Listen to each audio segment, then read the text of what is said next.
Hello guys welcome to my YouTube channel. ਜਿੱਦਾਂ ਕਿ ਸਾਨੂੰ ਪਤਾ ਹੈ ਕਿ ਪੰਜਾਬ ਦੇ ਕਾਫੀ ਐਗਜ਼ਾਮਸ ਓਪਨ ਕਰ ਦਿੱਤੇ ਗਏ ਨੇ ਸਰਕਾਰ ਵੱਲੋਂ, ਜਿਵੇਂ ਕਿ ਕਾਂਸਟੇਬਲ ਦਾ ਐਗਜ਼ਾਮ ਹੋ ਗਿਆ, ਐਕਸਾਈਜ਼ ਇੰਸਪੈਕਟਰ ਦਾ ਐਗਜ਼ਾਮ ਹੋ ਗਿਆ, ਨਾਇਬ ਤਹਿਸੀਲਦਾਰ ਦਾ ਐਗਜ਼ਾਮ ਹੋ ਗਿਆ, ਸਬ ਇੰਸਪੈਕਟਰ ਪੰਜਾਬ ਪੁਲਿਸ ਦਾ ਐਗਜ਼ਾਮ ਹੋ ਗਿਆ। ਕਰੰਟ ਅਫੇਅਰ ਇੱਕ ਕਾਫੀ ਇੰਪੋਰਟੈਂਟ ਰੋਲ ਪਲੇ ਕਰਦੇ ਨੇ। ਮੈਂ ਵੀ ਐਗਜ਼ਾਮਸ ਦਿੱਤੇ ਨੇ ਤੇ ਮੇਰੇ ਕਲੀਅਰ ਵੀ ਹੋਏ ਨੇ ਐਗਜ਼ਾਮ, ਤੇ ਮੈਂ ਅੱਜ ਤੁਹਾਡੇ ਨਾਲ ਮਾਰਚ ਦੇ ਵੀਕਲੀ ਕਰੰਟ ਅਫੇਅਰ ਸ਼ੇਅਰ ਕਰਨ ਲੱਗਾ।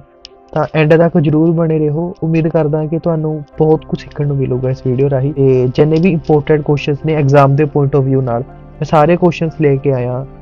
ਠੀਕ ਹੈ, ਤੋ ਸਟਾਰਟ ਕਰਦੇ ਹਾਂ ਬਿਨਾਂ ਕਿਸੇ ਡਿਲੇ ਤੋਂ। ਪਹਿਲਾ ਤਾਂ ਕੁਐਸਚਨ ਆਈ ਗਿਆ ਕਿ ਇੰਡੀਆ ਦੀ ਕੀ ਰੈਂਕ ਆਈ ਆ ਵਰਲਡ ਹੈਪੀਨੈਸ ਰਿਪੋਰਟ 2023 ਚ। ਜੇ ਤੁਹਾਨੂੰ ਪਤਾ ਹੈ ਕਿ ਇੰਡੀਆ ਦੀ ਕੀ ਰਿਪੋਰਟ ਆਈ ਆ ਵਰਲਡ ਹੈਪੀਨੈਸ ਰਿਪੋਰਟ 2023 ਚ, ਕਮੈਂਟ ਸੈਕਸ਼ਨ ਚ ਜਰੂਰ ਦੱਸਿਓ। ਅੱਗੇ ਕੁਐਸਚਨ ਵੱਲ ਚੱਲਦੇ ਹਾਂ। ਸੋ ਫਰਸਟ ਕੁਐਸਚਨ ਆ, ਮੈਂ 10 ਸਕਿੰਟ ਦਾ ਟਾਈਮਰ ਲਾ ਦੇਣਾ ਤੁਹਾਡੇ ਕੋਲ, ਤੇ ਇਹਨੂੰ ਦੇਖਿਓ ਤੁਸੀਂ ਵੀ ਤੁਹਾਨੂੰ ਆਉਂਦਾ ਹੈ ਕਿ ਨਹੀਂ ਆਉਂਦਾ। ਤੇ ਇਹਨੂੰ ਦੇਖਿਓ ਤੁਸੀਂ ਵੀ। Which city of the India is declared as first tourism and culture capital of SCO? Kashi, Jaipur, Manali, Vrindavan. ਹੁਣ ਪਹਿਲਾਂ ਤਾਂ ਤੁਹਾਨੂੰ ਪਤਾ ਹੋਣਾ ਚਾਹੀਦਾ ਕਿ SCO ਕੀ ਹੈ। SCO ਇੱਕ ਹੈਗੀ ਆ ਸੰਘਾਈ ਕੋਆਪਰੇਸ਼ਨ ਆਰਗੇਨਾਈਜੇਸ਼ਨ। ਕਈ ਵਾਰ ਕੁਐਸਚਨ ਆ ਜਾਂਦਾ ਕਿ ਸੰਘਾਈ ਕੋਆਪਰੇਸ਼ਨ ਆਰਗੇਨਾਈਜੇਸ਼ਨ ਦਾ ਹੈਡਕੁਆਟਰ ਕਿੱਥੇ ਆ, ਹਨਾ, ਜਾਂ ਫਿਰ ਇਹਦੀ ਫਾਊਂਡ ਕਦੋਂ ਹੋਈ ਸੀ। ਤਾਂ ਸੰਘਾਈ ਕੋਆਪਰੇਸ਼ਨ ਆਰਗੇਨਾਈਜੇਸ਼ਨ 2001 ਦੇ ਵਿੱਚ ਫਾਰਮ ਹੋਈ ਸੀ। ਹੈਡਕੁਆਟਰ ਹੈਗਾ ਬੀਜਿੰਗ, ਚਾਈਨਾ ਦੇ ਵਿੱਚ। ਬੀਜਿੰਗ, ਚਾਈਨਾ ਦੇ ਵਿੱਚ ਇਹਦਾ ਹੈਡਕੁਆਟਰ ਹੈਗਾ। ਕਿਹੜੀ ਸਿਟੀ ਇੰਡੀਆ ਨੂੰ ਡਿਕਲੇਅਰ ਕੀਤਾ ਗਿਆ first tourism and cultural capital? ਤੇ ਰਾਈਟ ਆਪਸ਼ਨ ਇਜ਼ ਕਾਸ਼ੀ। ਤੇ ਕਾਸ਼ੀ ਨੂੰ ਡਿਕਲੇਅਰ ਕੀਤਾ ਗਿਆ first tourism and cultural capital of Shanghai cooperation organisation. ਹੁਣ ਪੇਪਰ 'ਚ ਇਦਾਂ ਵੀ ਆ ਸਕਦਾ ਹੈ ਕਿ ਇਸ ਸੰਘਾਈ ਕੋਆਪਰੇਸ਼ਨ ਆਰਗੇਨਾਈਜੇਸ਼ਨ ਦੀ ਮੀਟਿੰਗ ਹੈਗੀ ਉਹ ਆਪਣੀ ਕਾਜ਼ਖਸਤਾਨ 2024 ਦੇ ਵਿੱਚ ਕਿੱਥੇ ਹੋਵੇਗੀ? 2024 ਦੇ ਵਿੱਚ ਇਹਦੀ ਮੀਟਿੰਗ ਹੋਏਗੀ, ਉਹ ਹੋਵੇਗੀ ਕਾਜ਼ਖਸਤਾਨ ਦੇ ਵਿੱਚ। ਕਾਜ਼ਖਸਤਾਨ ਦੇ ਵਿੱਚ ਇਹਦੀ ਮੀਟਿੰਗ ਹੋਏਗੀ। 2024 ਵਾਲੀ ਮੀਟਿੰਗ ਇਹਦੀ ਕਿੱਥੇ ਹੋਏਗੀ? ਕਾਜ਼ਖਸਤਾਨ ਦੇ ਵਿੱਚ ਹੋਏਗੀ, ਸੰਘਾਈ ਕੋਆਪਰੇਸ਼ਨ ਆਰਗੇਨਾਈਜੇਸ਼ਨ ਦੀ ਮੀਟਿੰਗ। ਹੋਪ ਤੁਹਾਨੂੰ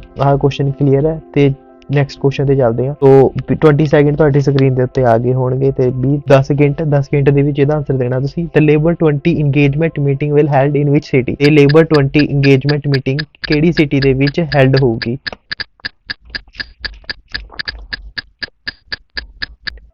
ਓਕੇ, ਸੋ ਟਾਈਮ ਅਪ। ਜਿਵੇਂ ਕਿ ਸਾਨੂੰ ਪਤਾ ਕਿ ਜਿਹੜੀ G20 ਸਮਿਟ ਹੈ, 20 ਸਮਿਟ ਕਾਫੀ ਚੀਜ਼ਾਂ ਨੂੰ, ਮਤਲਬ ਕਾਫੀ ਛੋਟੇ ਛੋਟੇ ਇੱਕ ਨਾ ਗੋਲਸ ਬਣਾਏ ਗਏ ਨੇ, ਜਿੱਦਾਂ L20 ਲੇਬਰ 20 ਹੋ ਗਿਆ, ਵੂਮਨ ਦੇ ਪ੍ਰਤੀ ਹੈ ਨਾ, ਵੂਮਨ 20 ਹੋ ਗਿਆ, B20 ਹੋ ਗਿਆ, ਬਿਜ਼ਨਸ 20 ਹੋ ਗਿਆ। ਇਦਾਂ ਕਰਕੇ G20 ਦੀ ਕਾਫੀ ਮੀਟਿੰਗਸ, ਇੰਗੇਜਮੈਂਟ ਮੀਟਿੰਗਸ ਚੱਲ ਰਹੀਆਂ ਨੇ। ਤੇ ਜਿਹੜੀ ਆਹ ਲੇਬਰ 20 ਮੀਟਿੰਗ ਹੈ, ਇਹ ਕਿੱਥੇ ਹੋਈ ਹੈ? ਤਾਂ ਇਹਦਾ ਆਨਸਰ ਹੈ ਕਰੈਕਟ ਅੰਮ੍ਰਿਤਸਰ। ਅੰਮ੍ਰਿਤਸਰ ਵਿੱਚ ਹੋਈ ਹੈ labour 20 engagement meeting. Which country topped world happiness report 2023? City ਨੇ ਟੌਪ ਕੀਤਾ ਹੈ?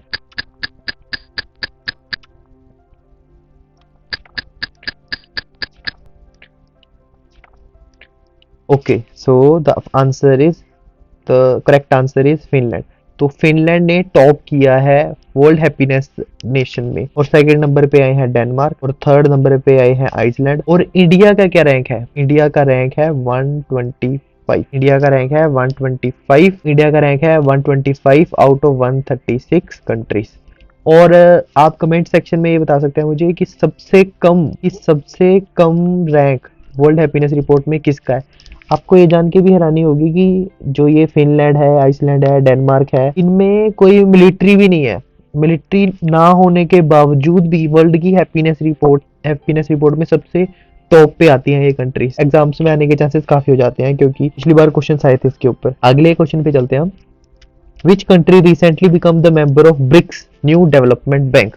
तो कौन सी कंट्री बन गई है member of new development bank? आपके पास 10 सेकेंड है, टाइमर लग गया है।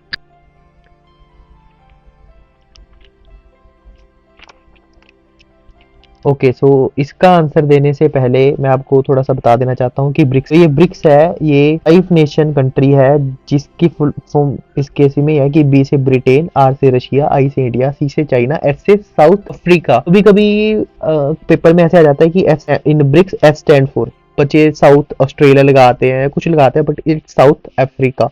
अभी ब्रिक्स की 15th मीटिंग होगी, जो कि होगी साउथ अफ्रीका में ही। ओके, साउथ अफ्रीका में कहाँ होगी? तो डरबन में होगी। ठीक है, ब्रिक्स की मीटिंग। और अब सोचें कि ब्रिक्स बना कब था? तो ब्रिक्स वाज फाउंड इन 2006। और इसका मेंबर जो साउथ अफ्रीका है, वो साउथ अफ्रीका ब्रिक्स का मेंबर कब बना था? पहले ये सिर्फ ब्रिक थी, पर ब्रिक्स कब बनी? जब साउथ अफ्रीका ऐड हुआ। तो साउथ अफ्रीका कब ऐड हुआ? ये 2010 में ऐड हुआ, 2010 2010 में ऐड हुआ साउथ अफ्रीका। अभी क्वेश्चन है कि कौन सी कंट्री है जो रिसेंटली बनी है इजिप्ट न्यू डेवलपमेंट बैंक की न्यू मेंबर बनी है। जैसे कि हमें पता है कि जो वेल डेवलपिंग कंट्रीज हैं, जो डेवलपिंग कंट्रीज हैं, उनको ये लोन वगैरह नेशनल डेवलपमेंट बैंक लोन वगैरह प्रोवाइड करता है। जैसे कि यूएसए के दो बैंक्स आते हैं, वर्ल्ड बैंक और इंडियन मॉनेटरी फंड, ये बड़े बड़े बैंक हैं, यूएसए के आते हैं। तो अगर इनसे हमें लोन देना होता है तो यूएसए की टर्म्स एंड कंडीशन माननी पड़ती है। तो जो न्यू डेवलपमेंट बैंक है, इसमें डेवलपिंग कंट्रीज हैं, हम उनको लोन देते हैं। जिनको यूएसए लोन नहीं देता हम उनको भी लोन दे देते हैं, ठीक है। तो उसमें न्यू रिसेंटली कौन ऐड हुई है, तो ये इजिप्ट है जो ऐड हुई है। कौन सी कंट्री ऐड हुई है, और ऐसा नहीं है कि ब्रिक्स में ऐड हुई है, ये न्यू डेवलपमेंट बैंक में ऐड हुई है। ब्रिक्स में तो ये 5 कंट्रीज ही हैं। तो हम आगे चलते हैं क्वेश्चंस पे। What is the name of a nuclear drone developed by north Korea? तो द सेकंड का आपको टाइम लिए, हेल, RDC-37, P-41, हिक्टो। तो इनमें से कौन सा न्यूक्लियर ड्रोन है जो कि नॉर्थ कोरिया ने डेवलप किया है?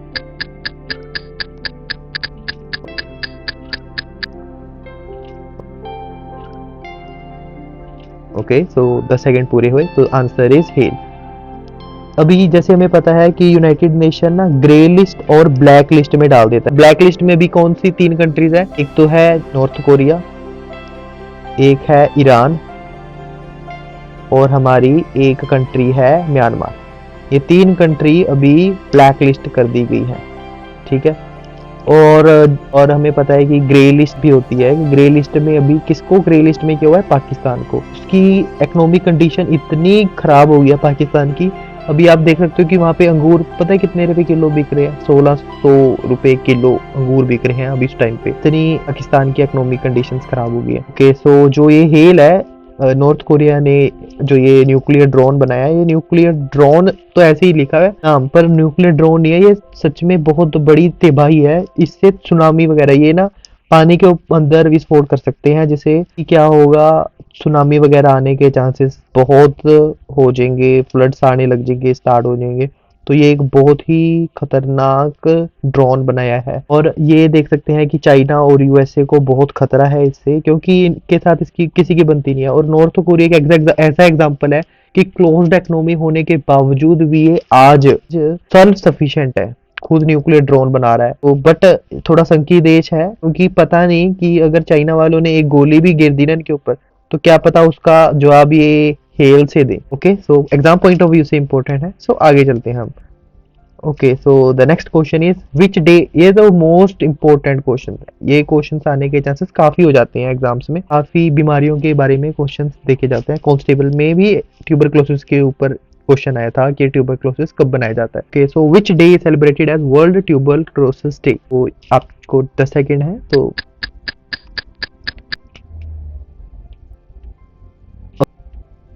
ओके, सो आते हैं, आंसर बताता हूँ आपको। तो the correct answer is 24 March. तो 24 March is celebrated as world tuberculosis day. और इसका 2023 के थीम क्या है? तो इसका थीम है yes we can end tuberculosis. तो एग्जाम्स में थीम्स बहुत इंपॉर्टेंट हो जाते हैं पॉइंट पे आके। मैंने पीछे वर्ल्ड हैप्पीनेस रिपोर्ट भी कराई थी। वर्ल्ड हैप्पीनेस का भी में थीम याद रखना है, जो कि मैं आगे बताऊंगा आपको। वर्ल्ड ट्यूबरक्लोसिस का थीम है yes you can and it, और वर्ल्ड डे सेलिब्रेट करते हैं हम 24 मार्च को।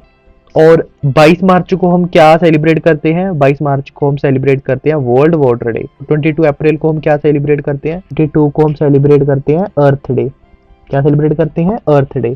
और 20 मार्च को हम क्या सेलिब्रेट करते हैं? 20 मार्च को हम क्या सेलिब्रेट करते हैं? हम सेलिब्रेट करते हैं इंटरनेशनल डे ऑफ हैप्पीनेस। ये इंटरनेशनल डे ऑफ हैप्पीनेस का थीम आप मुझे कमेंट सेक्शन में बता सकते हैं, ठीक है, और खुद भी अपने नोट्स में लिख सकते हैं। World which day is celebrated as World Martyrs Day. अभी हमें पता है कि मार्च में, इस मंथ में वर्ल्ड मार्टियर्स डे हुआ था। क्यों मनाते हैं उसको? क्योंकि शहीद भगत सिंह, राजगुरु और सुखदेव ने हमें आजादी करने के लिए अपनी जान दे दी थी। तो शहीदी दिवस के ऊपर भी क्वेश्चन बन सकता है। तो आपके पास 10 सेकंड है, तो बताइए कौन से उसमें, तो बताइए कौन से डे में हम शहीदी दिवस मनाते हैं। ओके, तो द राइट आंसर इज 23 मार्च। 23 मार्च को हम मनाते हैं शहीदी दिवस। और ये आप भगत सिंह से बहुत कुछ सीखने को हमें मिलता है। भगत सिंह के ऊपर काफी क्वेश्चन आ सकते हैं, क्योंकि पंजाब में उनका जन्म हुआ था, तो काफी क्वेश्चंस बन सकते हैं। जैसे भगत सिंह को फांसी कौन सी केस के उसमें हुई, जैसे Delhi conspiracy case, Lahore conspiracy case, तो किस केस के उसमें हुई इनको फांसी। और जब ये जेल में रहे तो इनके साथ पहला मतलब जब इन्होंने हंगर स्ट्राइक की थी, तो पहला बंदा जो जिनकी डेथ हुई थी भूख की वजह से, उनका नाम क्या था? उनका नाम था जतिन दास। तो ये कोऑपरेटिव इंस्पेक्टर के पेपर में आया था कि जतिन दास की हंगर स्ट्राइक में कौन सा बंदे की पहले शहीद हुआ था, जतिन दास शहीद हुआ था। 64th डे था ना जब उसका हंगर स्ट्राइक का, तब ये शहीद हुआ था जतिन दास। और इसने अन्न का एक दाना खाने से भी मना कर दिया था और उसकी वजह से इसकी मृत्यु हो गई।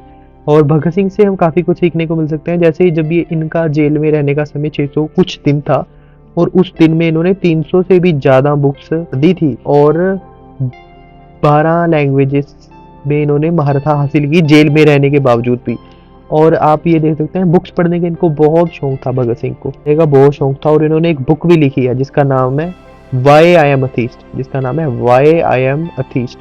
तो ये बुक भी, ये भी पेपर में आ सकता है कि है ना, कि इनकी बुक का नाम क्या है। तो याद रहेंगे ये बातें सारी, नोट कर लेना। ओके, अगले क्वेश्चन पे चलते हैं। Who write the book Chhatrapati Shivaji Maharaj? तो छत्रपति शिवाजी महाराज बुक किसने लिखी है? आपके पास 10 सेकेंड है।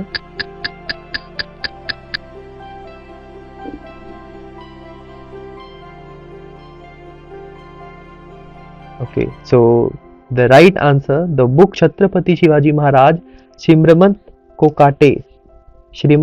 कोकाटे ने लिखी है ये बुक। और जो अनुराग बिहार है, इन्होंने भी एक बुक लिखी है, अनुराग बिहार ने बुक लिखी है a matter of heart education in India. Okay, so आगे चलते हैं। Border energy pipeline IBFP between India and which country? जो first cross border energy pipeline है वो इंडिया और कौन से देश के बीच में है? नेपाल के बीच में है, पाकिस्तान के साइड है, बांग्लादेश है, या श्रीलंका है? कौन सी साइड में है? ओके, सो 10 सेकेंड है आपके पास। पहले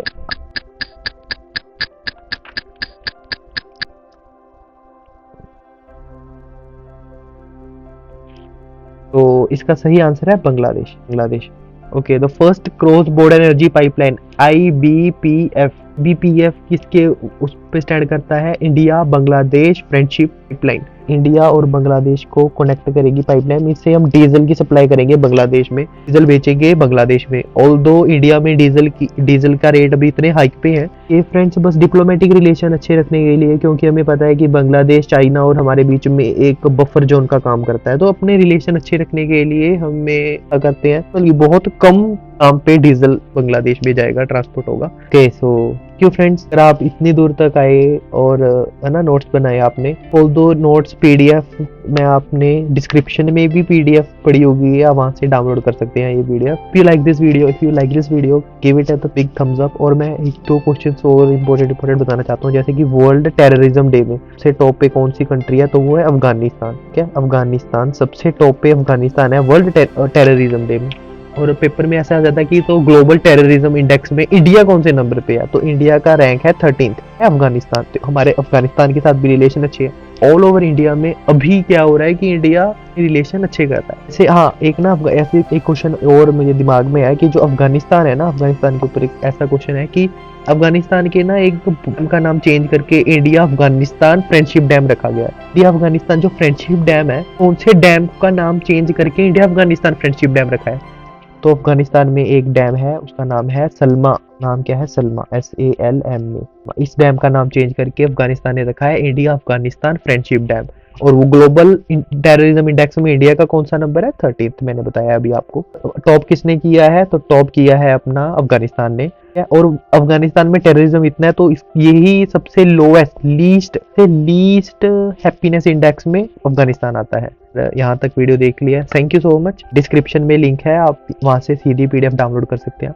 thank you, stay connected till then, और अच्छे से स्टडी करो क्योंकि जून जुलाई में एग्जाम्स होने स्टार्ट हो जाएंगे। Thank you, bye bye, take care.